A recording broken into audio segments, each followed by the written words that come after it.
Some interesting stuff from Bruce Arena, who told Kevin Baxter of the LA Times, talking about the USA's failure to qualify. There's absolutely no excuses. What? Get ready for them.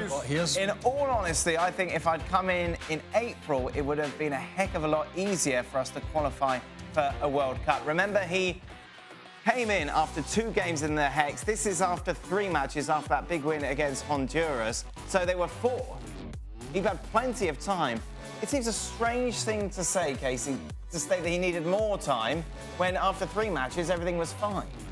Well, he had the opportunities. There's no question about it. You can't lose to the Trinidad B team on the final day. Sorry, Shaka, but it's... Oh, even he said okay. that. But even then, you lose to Costa Rica at home. There was plenty of opportunities for the U.S. after the first 2 games, which technically were the most difficult of the 2 games on paper. The U.S. has never picked up points in Costa Rica. You have Mexico at home. You lose concentration on a set piece in the 89th minute, or you get a point out of that game. So I don't understand where Bruce Arena is trying to drag this back up right now. Just kind of say, look, it didn't happen. We messed up, and leave it at that. You know, he's got a book out. I understand, but why dig? No, I don't understand. I don't understand why. I mean, why? Why now?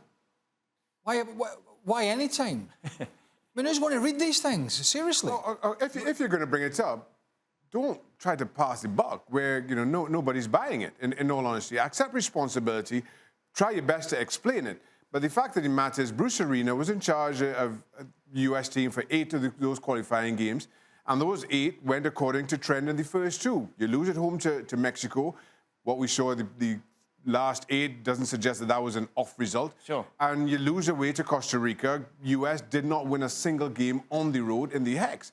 So whatever you make of Bruce Arena's performance, it was in keeping with what we'd seen.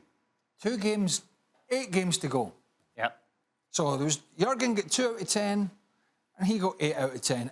And I'll repeat what I said before, in the weakest qualification section you could find anywhere, right?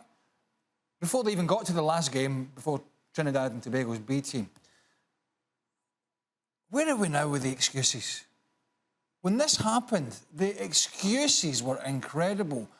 In fact, people were saying, well, Bruce is, we're back on the right track and Bob Bradley's in to help him and we're going to the World Cup. And then this result happened and all of a sudden, soccer in the United States was going to go down the pan. Yep. Off the back of one result. It was the end of the world. I mean, have you ever met a bunch of people who dramatise things more just for the sake of their own, profile? It's quite scary, really.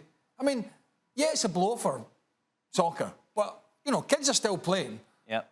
All right, the structure might have to be looked at, but these people were not out putting their head above the parapet prior to this result.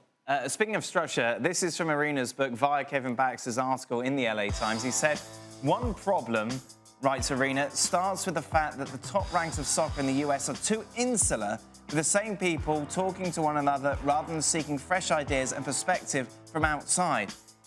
Isn't the fact that the US is so insular the reason that Bruce Arena got the second crack at the whip in the first place? It worked well in theory for 8 years under Bruce Arena 15 years ago.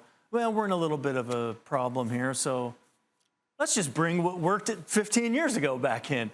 The definition of insular. Yeah. So when it works, when it works to your advantage and you get the job back, then it's all fine. Sure. But when it doesn't work, then it's a problem. I don't know, you're talking about insular, and wasn't the quotes attributed to Bruce when he came in about American players, Yes. so-called American players, and so-called half and half, or German Americans, whatever you want to call them. American. Now, if that's not insular, I don't know what is. The truth of the matter is football is insular almost by its very nature at this point. Whether you want to talk about FIFA administration and that merry-go-round, or whether you want to talk about the same managers getting jobs in the Premier League, football is by its nature insular.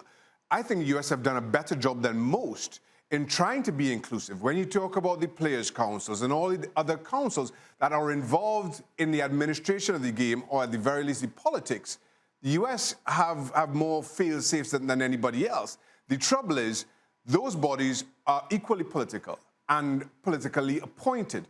And you, as you saw in the last elections, vote en bloc, which I think is good politically in the short term, but detrimental for the game in the long term. That's where the focus needs to be, not just pointing at the top.